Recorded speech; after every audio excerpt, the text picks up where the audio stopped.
Well, thank you very much for that wonderful welcome. Tell me, how many of you have been told at school that science has disproved God? Put your hands up. Probably about half of you. That's absolutely fascinating, because I want to tell you this morning that science not only has not disproved God, but science cannot disprove God. Indeed, it goes the other way around. I want to suggest to you very provocatively that science and God mix perfectly, but science and atheism do not. So let's have a look. You will see on the slide a debate I had with Richard Dawkins, who thinks that science and God do not mix. And below him sits Christopher Hitchens, looking rather unhappy, with whom I debated the same issue. You can see those debates on my website, johnlennox.org, and they're very useful for class discussion. What I want to suggest to you is this: it's very easy to see that science hasn't disproved God. Just look at those two Nobel Prize winners. On the left is Steven Weinberg, who won the Nobel Prize for Physics. He is an atheist. On the right is Charles Townes, who also won the Nobel Prize for Physics, and he was a Christian. Now, what divides those two men is not their science. They're both brilliant. They've both had the highest accolade that science can give them. So it's not science that divides them. What divides them is their worldview. Weinberg, an atheist, and Townes, a Christian. And I want to suggest to you that the real issue is not science versus God at all. It's atheism versus theism, in my case, Christianity, and there are scientists on both sides. So we're thinking about worldviews. On the one side, naturalism, or materialism as it's often called, it's atheistic. On the other side, theism. And roughly speaking, they give the following answers to some of the big questions. For the atheist, the universe is all that exists. For a Christian theist like me, the universe is not all that exists. There is a God who created it. For the naturalist, ultimate reality is mass energy, or the universe, or the multiverse. For the theist, ultimate reality is God, not the universe. And for the atheist, the universe has got to be able to explain itself from the bottom to the top. For the theist, the universe requires both kinds of explanation, bottom up and top down.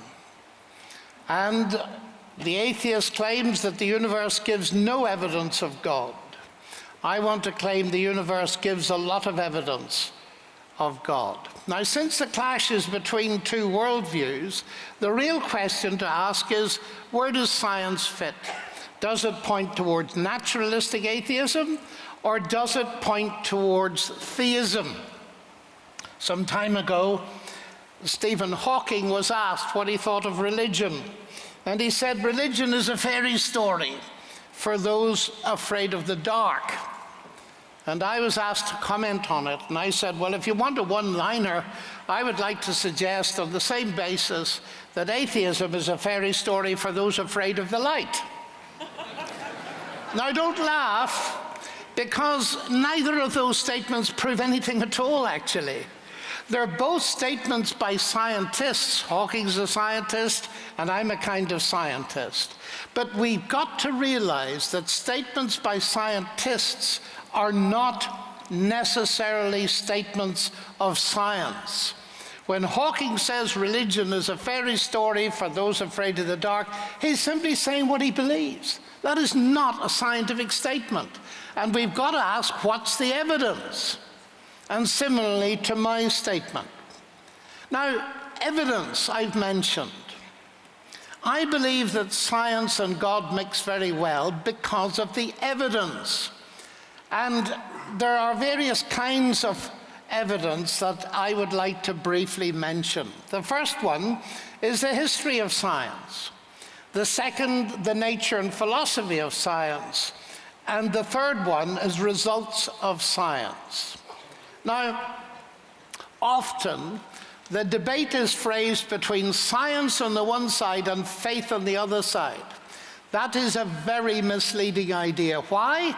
Because every scientist is a person of faith. You cannot do science without believing that science can be done. That ought to be pretty obvious. In other words, you can't do science unless you believe that the human mind can access something about the nature of the universe. And C.S. Lewis, once commenting on this, said, men became scientific. Why? Because they expected law of nature, and they expected law of nature because they believed in a lawgiver. Now, this is very important because it's been almost totally forgotten. Modern science owes its origin to Christianity in Europe. And when we look at the meteoric explosion of modern science in the 16th and 17th centuries, we find that all the pioneers were believers in God. So we have Galileo, for instance, who said, I do not feel obliged to believe that the same God who has endowed us with sense, reason, and intellect has intended us to forgo their use. Secondly, Johannes Kepler said the chief aim of all investigations of the external world should be to discover the rational order which has been imposed on it by God and which he revealed to us in the language of mathematics. And the greatest of them all, Sir Isaac Newton, don't doubt the Creator, he wrote, because it is inconceivable that accidents alone could be the controller of this universe. So Isaac Newton, the discoverer of the law of gravitation, believed in God and was driven partly to his faith in God because of his discoveries. Now here's the interesting thing. Fast forward to the 20th century and we find 21st century, actually. We find the Times quoting Stephen Hawking as saying, God did not create the universe. Now, why is that interesting? Well, because Stephen Hawking, up until recently, held Isaac Newton's chair. So we've got this very odd situation to look at. Isaac Newton, discoverer of the law of gravitation, believed in God. Stephen Hawking, who occupied Newton's chair at Cambridge, uses gravity as a reason not to believe in God. So you can focus the whole debate and ask the question, how do we get from Newton to Hawking? Now let me first give you Hawking's reason for dismissing God. It's the central statement of his book, The Grand Design. Because there is a law of gravity, the universe can and will create itself from nothing. Now, that is a very interesting sentence. When I first saw it, I thought, come again? Because there is a law of gravity, because there is something, the universe can create itself from nothing. Flat contradiction number one. It's worse still. The universe will create itself. Well, if I say to you, X creates Y, that means roughly, if you've got X, you'll get Y, yes? If I say X creates X, that means that if you've got X, you'll get X. And what does that mean? Well, it means that nonsense remains nonsense, even if Hawking writes it. It is a sheerly nonsensical statement. Worse still, because there is a law of gravity. He doesn't say because gravity exists. And he's falling into a trap of thinking that laws can create things. But I'm sure you've learned at school that the law of gravitation doesn't create gravity. Laws simply describe what normally happens. Newton's laws of motion never moved a billiard ball in the history of the universe. People with cues do that. So there are 3 levels of self-contradiction in this statement. I do not find it convincing.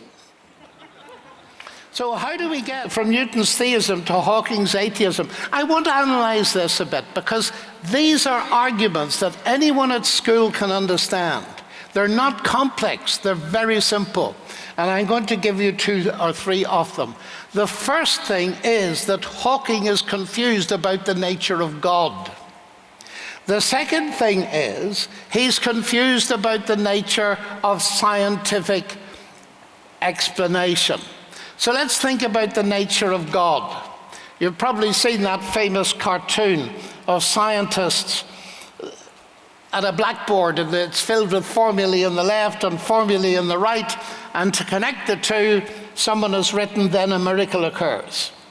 And one of the scientists says to the other, "I think you should be more explicit here in step 2.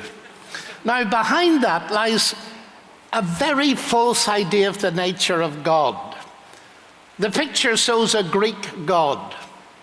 And Greek gods were invented to be explanations of what people did not understand. We call them gods of the gaps. Put it more crudely, I can't explain it, therefore God did it.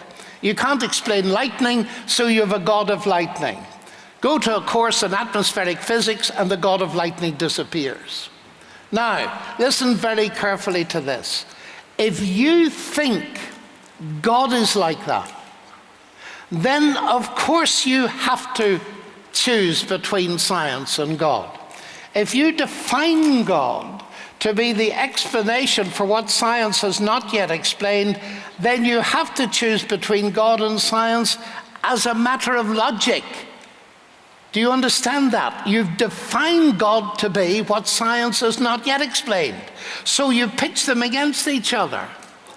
But no intelligent person I've ever met believes in a God like that. And certainly the God of the Bible is not a God of gaps. Genesis does not, I hope you've noticed this, Genesis does not begin with a statement, "In the beginning, God created the bits of the universe we don't yet understand." No, it's in the beginning God created the heavens and the earth, the whole show. So he's not a God of the gaps. He created everything. So science, therefore, understanding how it works, is no threat to the God of the whole show.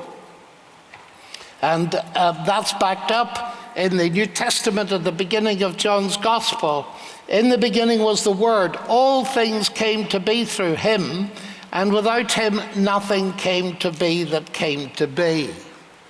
Now, of course, that answers Dawkins' question, which he thinks gets rid of God completely. It's the main argument in the God Delusion.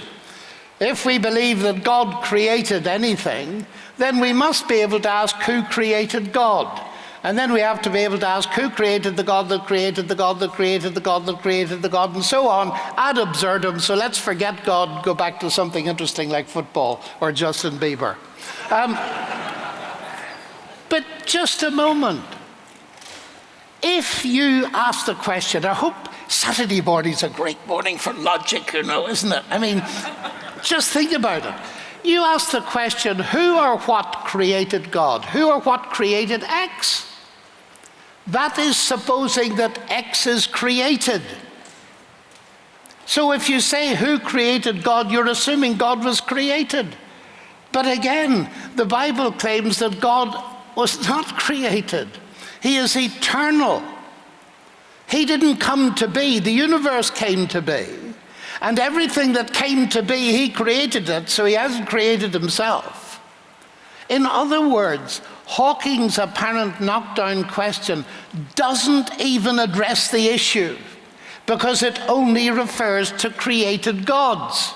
And you notice his book is not called The Created God Delusion, because if it were, nobody would have bought it. You see, what's essential here is to realize that this claim that it eliminates God does no such thing, because it simply shows that Hawking cannot believe in something that's eternal. And of course, that's a very different question. So this does not get rid of God at all, the eternal God of the Bible. And it's odd, particularly when I was in Russia, I used to meet many people who would ask me this question. And I would say to them, oh, so you cannot believe in anything eternal. Tell me about the universe. Oh, it's always been there. Oh, so it's eternal. So your problem is not with something eternal, but it's with an eternal person. Not many people believe that anymore, so we'll leave it. Now, come to the next thing. The nature of philosophy of science. I said that Hawking's making a mistake because of the nature of explanation. So let's ask, what do we mean by explanation? The law of gravitation. You've met it at school, I'm sure. If not, you will. And it's a wonderful law, but what does it explain? Now, let me tell you this. I went to school many centuries ago, and I thought that the law of gravitation explained gravitation, you know. I was an adult, well into midlife, before I realized that the law of gravitation doesn't explain gravitation. The law of gravitation is a most brilliant mathematical way of calculating what massive bodies do to one another and how they behave. But Newton himself realized it didn't tell us what gravitation was. Indeed, it was Ludwig Wittgenstein, a fascinating philosopher, who said this. I want you to note this. The great delusion of modernity is that the laws of nature explain the universe for us. The laws of nature describe the universe. They describe the regularities, but they explain nothing. What's that saying? It's saying we need to be very wary of the claim science explains. Or the law of gravitation is all you need to know about gravity. It isn't. No one today knows what gravity is. There are so many basic things we learn about in school, and no one yet knows what they are, like gravity, energy, and so on. Let me illustrate this another way, which I find is usually simple enough for professors to understand. And it's this. Why is the water boiling? Well, it's boiling because the heat from the Bunsen burner is being conducted through the copper base of the kettle, and that's agitating the molecules of water, and they're moving faster and faster. That's why it's boiling. No, it isn't. It's boiling because I want a cup of coffee. Well, why are you laughing? Well, because I'm talking nonsense. Can you not see, I'm sure you can, that both of these explanations are necessary? It is boiling for the physics reasons I've given you. It's also boiling because I want a cup of coffee. But those two explanations are of different kinds. One is an explanation in terms of laws and mechanisms and physics. The other is an explanation in terms of personal agency. I want a cup of coffee. So we notice that both of them are necessary, but they do not conflict. They complement one another. And indeed, the personal explanation is generally more important than the scientific. People have been drinking tea for centuries before they discovered the basic laws of heat. So this is a very important thing. Now let's apply it very simply. Newton's law of gravitation no more competes with God as an explanation of the universe than the law of internal combustion competes with Henry Ford as an explanation for the motor car. It's so obvious. I have never met a young person that hasn't understood that argument. I've met many professors that don't seem to understand it. They think that the scientific explanation is the only one. So what am I saying? I'm saying to you that science is brilliant. It gives us explanations, but only at a certain level. It doesn't deal with the why questions, the ultimate purpose questions. And Richard Swinburne, one of my colleagues at Oxford, has put it this way: I do not deny that science explains, but I postulate God to explain why science explains.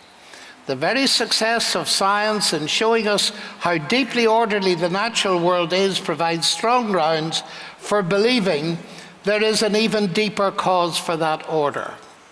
But I want to say a little bit more about the nature of explanation, because we're often told that only explanation is meaningful if it goes from the simple to the complex. And Dawkins has built this into his book as well.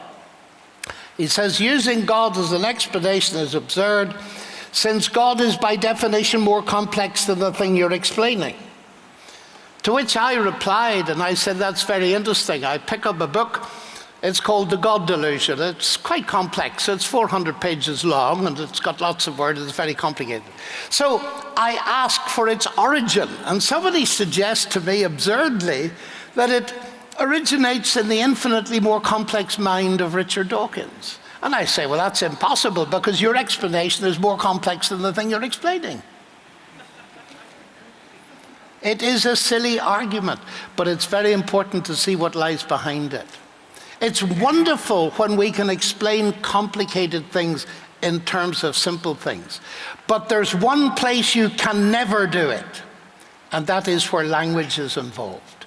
The moment you see language, you're looking at language on the screen behind you, you instantly recognize that no matter how sophisticated the machinery, the processes behind that projection are, there's a mind behind it. My mind, actually. You see?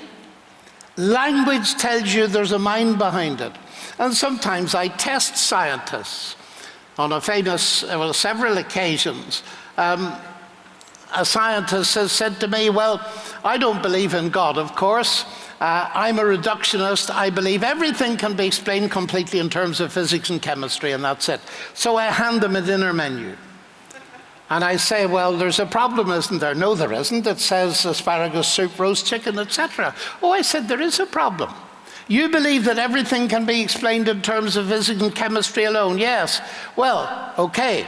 You explain to me the way in which ROAST carries meaning. Those symbols carry meaning in terms of the physics and chemistry of the paper and ink. And on one occasion, this very brilliant scientist at Oxford, who's world famous, his wife was beside him, and she rather too loudly said, "Get out of that if you can." He didn't try. He said something that still rings in my ears. He said, you know, I have for 40 years gone into my laboratory in Oxford thinking that could be done, but it obviously can't. Once you see language, it brings into play mind. And then he asked me where I got the argument, because it was pretty obvious I was too dim to think of it for myself. So I said I got it from a Nobel Prize winner. The meaning of the message will not be found in the physics and chemistry of the paper and ink. If that's true of roast chicken, what are we going to say about this? This is a word, the human genome, with 3.5 billion letters in exactly the right place. And the very same man that said there must be a mind behind the menu doesn't believe there's a mind behind that. I find that quite curious. What is going on? Well, I'll tell you what's going on. If naturalism, atheism is true, you've got to be able to explain this word solely in terms of physics and chemistry. But it's not possible. And there are lots of arguments in that direction. And if you want to have a look at some of my writings, you can find them. But I want to conclude just to indicate something else, because I'm a mathematician. Let's think a little bit more about thinking. Things like this. Einstein's famous equation, which no doubt you all know. No, you don't, not yet. Einstein could see that there was a problem. How is it we can use mathematics to understand the universe? Eugene Wigner was a Nobel Prize winner, and he said the enormous usefulness of mathematics is something border on the mysterious. There is no rational explanation of it. The miracle of the appropriateness of the language of mathematics for the formulation of the laws of physics is a wonderful gift which we neither understand nor deserve. How is it that mathematics works? I'm thinking in my head, come up with equations, and they seem to apply to the universe. My teacher of quantum physics, John Polkinghorne, says physics can't explain that. And sometimes I ask people, in fact I frequently do it these days, what do you do science with?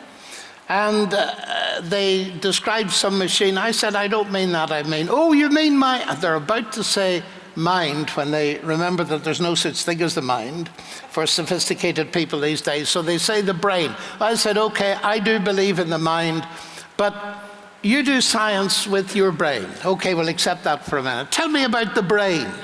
Tell me the story of the brain.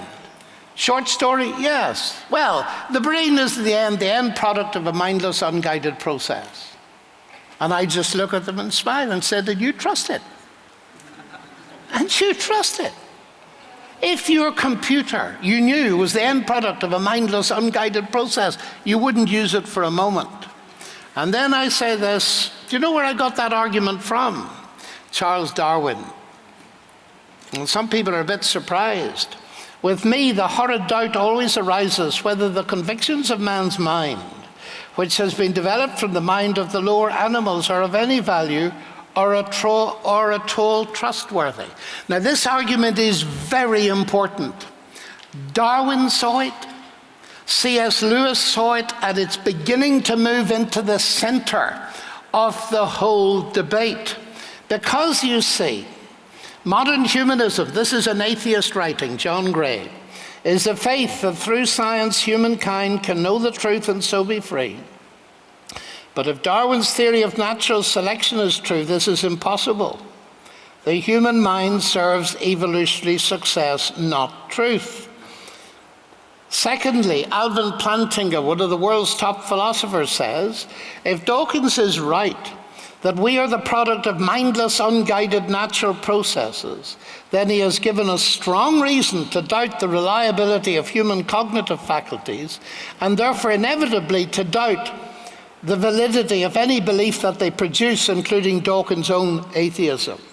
But the bombshell came with a book by Thomas Nagel. There's the title of it, up at the top. Why the Neo-Darwinian view of the world is almost certainly false. And what he says is this, and it goes back to my menu illustration. If, as many atheists have to believe, the mental is not itself merely physical, it cannot be fully explained by physical science. Evolutionary naturalism implies that we shouldn't take any of our convictions seriously, including the scientific world picture on which evolutionary naturalism itself depends. In other words, my conclusion is this, that atheism ultimately undermines the very validity of the rationality we need, not only for science, but any thinking whatsoever. Or, to put it another way, do science and God mix? Yes, very well. But science and atheism do not mix, because atheism logically leads to doubt about the validity of the rational processes needed to do science. In every one of the 10 trillion cells in our body, there is a word. Could it be a word that points to the existence of the creative word? In the beginning was the Word. Thank you very much.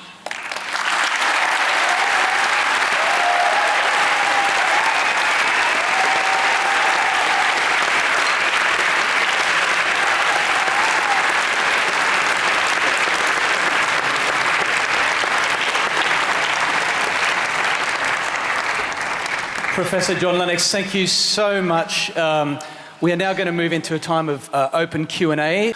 I just want to say, so impressed by the way that you, I mean, we know you have an intimate knowledge of many fields of science, yet you're able to explain concepts for us in a way that are very accessible, In other words, we feel like we don't need to be scientists in order to engage on this topic of faith and science, and we appreciate that. But that's the whole Thank thing. you. You're all intelligent people. Yeah. You see, what happens is often is that people are told that science is the same as rationality and reason. It isn't.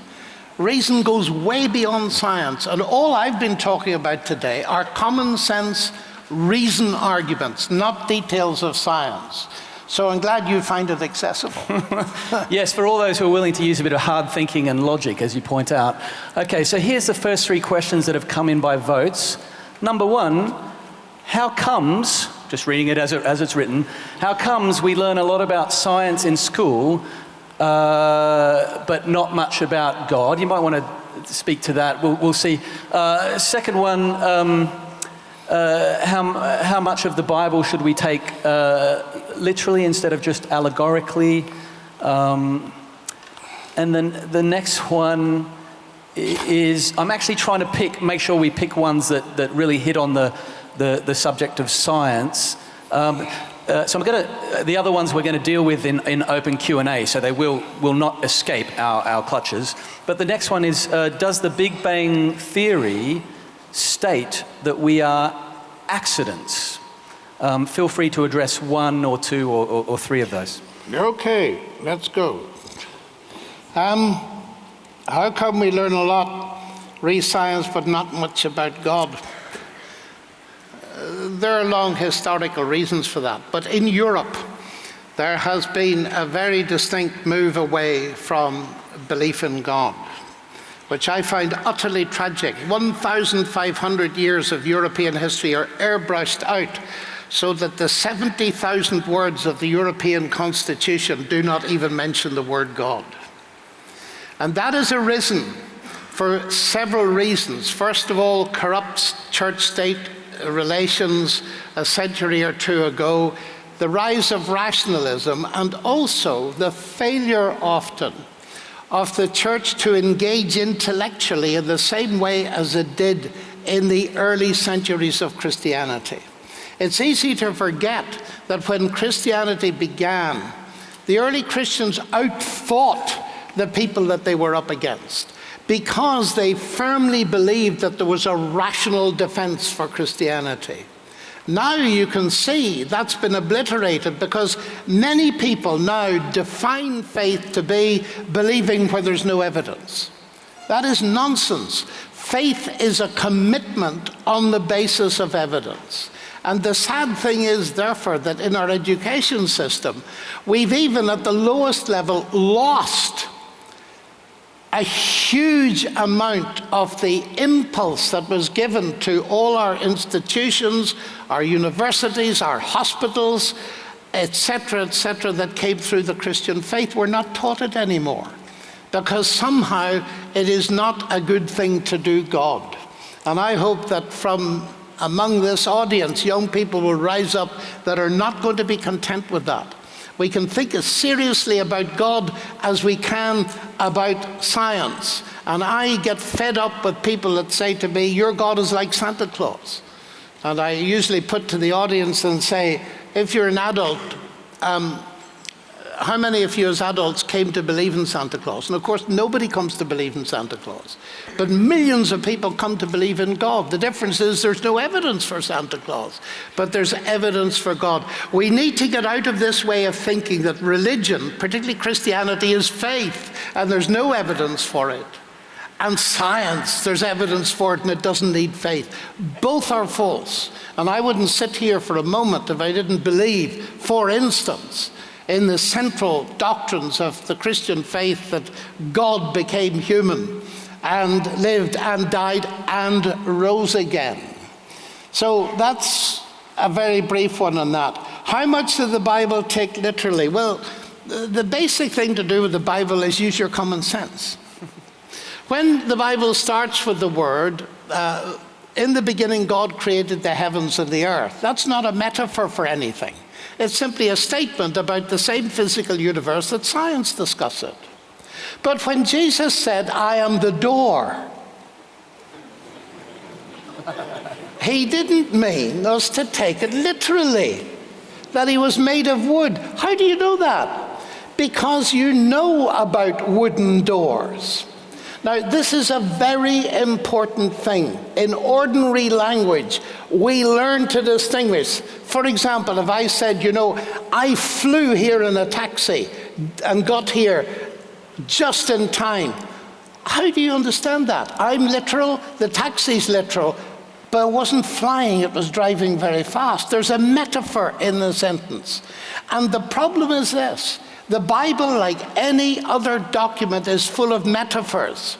But the mistake we make is this, that metaphors, we think, don't stand for something real. They do. When Jesus said, I am the door, he's not a literal door, but he's a real door. He's a real doorway into a living experience of God that we can have through trusting him. So it's literal at the second level. That's why I want to suggest to you this radical notion that the word literal is almost useless. We treat it sensibly, look at it, and if literal doesn't work, we go up metaphorical literal or anything else. Now, there's much more to be said, but I've written about that in a little book on the early chapters of Genesis called 7 Days That Divide the World. Does the Big Bang state that we are an accident? Not so far as I know. What the Big Bang theory is, or the standard model as it's called, the very words Big Bang were pejorative. They were invented by Fred Hoyle. And he didn't like it because he didn't believe in an origin to the universe. You and your Big Bang. It was really a joke. Big Bang simply means there was a beginning to space-time. That's all. How that happened is another question. And what is so interesting about it is this. The words Big Bang, there was a beginning, echo the word of Genesis. In the beginning, God created. Now, that's commonplace to us. But I'm old, as you can see. And I remember the 1960s when the evidence came in that the universe was expanding, that the galaxies were receding and all this kind of stuff, and the microwave background, and people were beginning to argue, hey, there's evidence from cosmology that there was a beginning. Now, what I remember is this. You won't remember, but I do. Our most prestigious scientific periodical is Nature. The editor said, we must resist this idea of there being a beginning. Why? Because it'll give too much leverage to people who believe the Bible. Now, isn't this ironic? The biggest advance in cosmology in the 20th century was resisted by the top of the United Kingdom scientific establishment because it paralleled Scripture. And I was once at a very famous place that I daren't mention in this audience with a gathering of very bright people. And I was stopped because I was suggesting that the Bible actually had one or two very useful things to say. It's of course not a textbook of science. I don't teach algebra from Leviticus and never will. But it says things about the universe that are important. And I said, you think it's nothing relevant to say, but just half a minute. As a historical document, the Bible set up a worldview, a creation worldview, that there was a creator for centuries, indeed for millennia. And because the scientific establishment, such as it was, preferred Aristotle with an eternal universe, you didn't think of perhaps asking the question, here's a major worldview, it's suggesting there was a beginning, why don't we go and look for some evidence for it? You might have arrived at your Big Bang theory a lot earlier. And in fact, ironically, it was a Catholic priest, Georges Lemaitre, that first suggested the idea of a Big Bang. So we can use that and say, look, here is a convergence, to say the least, between Scripture and science. And it's a very important one. It was resisted, but the idea there's a beginning to space-time won through. And of course, that raises huge fun now. Because if there was a beginning, And if there was a beginning, the scientists can see that there was nothing before that. Well, how do you get something from nothing? Well, you heard Hawking's view, because there is a law of gravity, which isn't nothing. It gets even worse when you go to Lawrence Krauss, who's one of the world's most famous astrophysicists. He says, here's how you get a universe from nothing. You redefine nothing. That's right, that's what they do. Nothing becomes a quantum vacuum. And he has this wonderful sentence. You can analyze this tonight if you can't get to sleep. Here's what Krauss says in his book, A Universe from Nothing. He says, because something is physical, nothing must be physical, even if you define it as the absence of something. This is utter nonsense. And it concerns me as an academic that when people are so desperate to get rid of the idea of a creator of the universe, you see, the choice now before the world is this. I hope you've realized this. It's God or nothing. Behind this universe is either God or nothing. And that's your choice. Boom. I can't resist saying that after a question on the Big Bang. One last question before you go. We just so wish that we could have you here for hours and hours, and it's such a delight. And I can't resist asking you this question. You're in demand all over the world.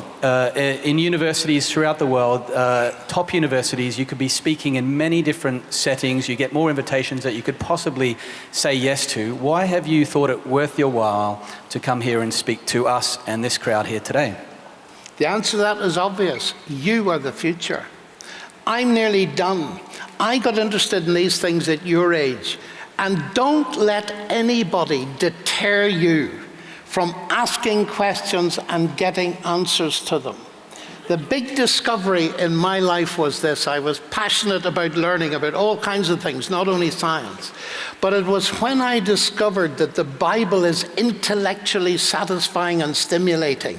And you could bring it into life as well without having to commit intellectual suicide. That's when it began. So I started challenging people, not in the same way as I do now, but when I was your age at school. And it's been going on ever since. And what I would encourage you to do is keep asking your questions until you get satisfactory answers. Share them with other people, and you'll soon find that the virus spreads. So go for it. Amen. Thank you, Professor John Lennox.